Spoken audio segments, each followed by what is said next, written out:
Welcome back to the Mike Huckabee Show. There are 435 members of the United States Congress, and if you ask me to name the top 10 being guys that really go there and get their jobs done and fight for us, the taxpayers, and are conscientious about what they do, but they do it with a sense of governing and not just playing the politics of the day and just crossing swords with Democrats because they want to inflict some damage, but who really every day go to work and do the Lord's work in the devil's town.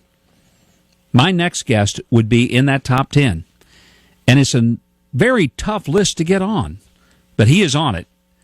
And he's also my guest, and I'm so happy to have Congressman Darrell Issa from California's 49th District.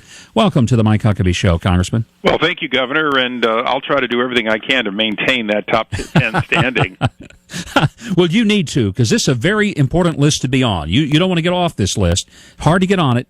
And so let's talk about green energy, because the president is decided that he's going to make this a focal point of his election campaign, is that he is the champion for green energy. Sounds great, and I'd love to believe that it's a wonderful thing, but it's not panning out real well for the taxpayers who are investing billions of dollars in this project.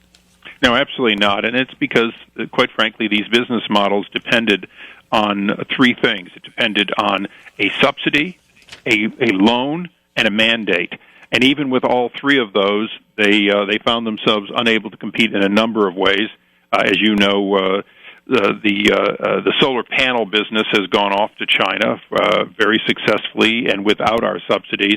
But of course, when those panels come, they still benefit from the mandate and the subsidies that occur here. So, in a strange way, the president is for all of the above energy, in other words, above ground energy, and he's doing a great job of making China do much better because that's where it's coming from. But even when these panels are set up here, we're finding that they still cannot break even in solar and geothermal, even with all these advantages. And part of the reason is, quite frankly, we're not yet ready for these to be competitive, even at 4 and 5 times the price. Congressman Darrell Issa is my guest here on the Mike Huckabee Show, and we're talking about the president's green energy initiative. None of us are green with envy over this whole project. Yet Jay Carney this week stood at the podium at the White House and talked about that if we didn't invest, and there's the old good word for government spending, but if we didn't invest in green energy companies like the president has done, he says all these jobs will go to China. And you're saying the exact opposite is true, that what we're doing is giving China the advantage in green energy. Oh, absolutely, Mike. And one of the things that I learned in decades in the electronics business is that when a technology is ready to be competitive, it is competitive overnight. You see it with your Apple iPad. You see it with any of your products. When the technology gets to where the voter, if you will, the consumer is ready to buy, they buy, and they buy with a vengeance. Photovoltaic energy, which is a big part of the president's all of the above ground energy strategy, is not yet competitive, but it's going to get competitive. And here's the one thing that I think your listeners would appreciate. Republicans are certainly for helping the technology mature by investing in research and development. We've been for it under President Bush and years before. The idea, though, that we put billions of dollars into political friends of the president, contributors and bundlers of the president, so they can take hundreds of millions of dollars out and put it in their pocket and then have these operations go broke, no, we're not for that, and we shouldn't be. You don't need to see an array of solar panels out in the desert that never pencils out. You need to see the next generation of panels that actually could be produced and produce our energy competitive with today's natural gas, and we're nowhere close to that. Congressman Darrell Issa, my guest here on the Mike Huckabee Show. We're talking about green energy. You have been a very strong critic of one of the companies in particular that's been the beneficiary of some of the Obama funny money, and that's First Solar, who claims to be creating numerous new jobs. What is it about First Solar that has you putting them in your crosshairs? Well, I think First Solar has all of the elements. First of all, their CEO took hundreds of millions of dollars out right after they got this huge loan. They're a packager of multiple loans, over $1 billion. And right now they furloughed half their workforce out in Antelope Valley as this program basically goes the wrong direction. In spite of all this funding, they're going the other way. They're losing money. They're teetering right now, and obviously their CEO flew into our hearing on his private jet, which he was quick to say wasn't paid for by the company. Well, of course not. He took $400 million out right after he got this huge loan, so he's fine. And when the company's gone, he'll still have his $400 million. See, that kind of thing just drives Americans nuts when they find out about it. But the mainstream press, Congressman, is not giving the details of these kind of outrages. And if it's not for maybe some talk shows and cable news, a lot of American people have no idea how much of their taxpayers' dollars are going right down the tubes over some what really amounts to crony capitalism. What can you and your committees in Congress do to not only expose but to challenge these folks and to bring some level of justice?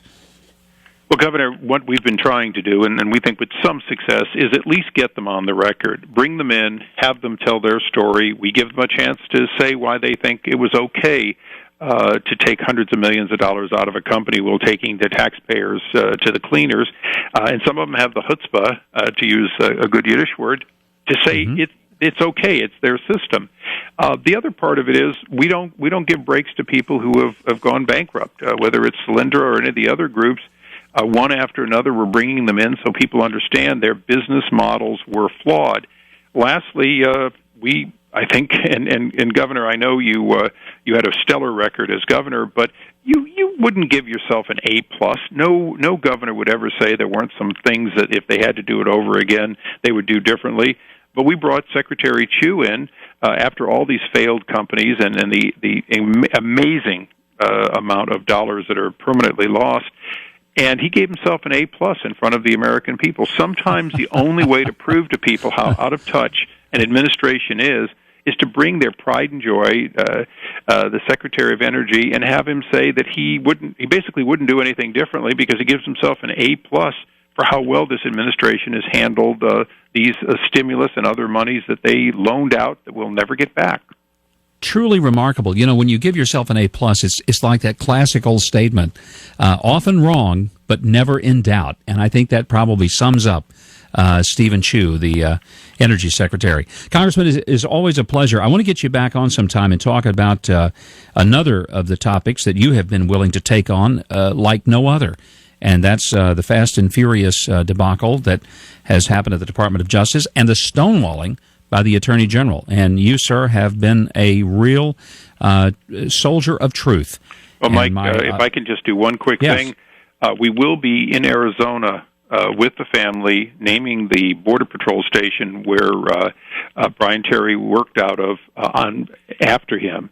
Additionally, I'm helping with the family to put a foundation together for similar people who are struck down in the prime of their life while acting for our country. So we're doing some things for the family while we're dealing with the administration stonewalling real discovery as to how those 2,000 weapons got in the hands of the drug cartels, ultimately killing Brian Terry. That's a terrible, terrible story. Well, Congressman, you remain on my top 10 list, and I hope that means you'll come back and be with me again soon. Absolutely. Take care, Governor. Congressman, thank you. Congressman Darrell Issa.